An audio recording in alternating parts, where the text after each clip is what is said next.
عالمی شہرت یافتہ عالم دین محترم عمر بن حبیب الجفری ان دنوں حیدرآباد کے دورے پر ہیں۔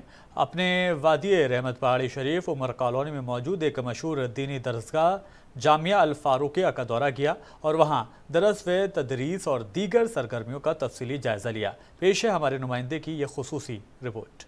یافتہ عالم دین عمر بن حبیب الجفری نے پہاڑی شریف میں موجود مشہور دینی درسگاہ جامعہ الفاروقیہ کا دورہ کیا۔ واضح رہے کہ اس دینی درسگاہ کو 1990 میں خطیب الاسلام مولانا الطاف حسین فاروقی نے قائم کیا تھا۔ عمر بن حبیب صاحب کے اس دورے کا مقصد یہاں کے درس و تدریس اور دینی امور کی کارگزاری سے واقفیت حاصل کرنا تھا۔ امیر جامعہ الفاروقیہ مولانا حسان فاروقی نے آپ کا استقبال کیا اور جامعہ کا تفصیلی معائنہ بھی کروایا۔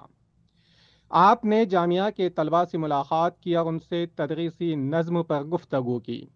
آپ نے یہاں کے تدریسی نظام، دینی و عصری علوم کے نظام کی بھی ستائش کی۔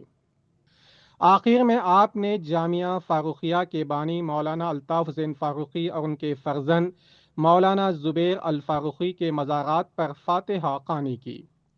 آپ کے ہمراہ امیر جامعہ الفاروقیہ مولانا حسان فاروقی اور جامعہ مسجد باغ عامہ کے مولانا حافظ احسن الحمومی بھی موجود تھے۔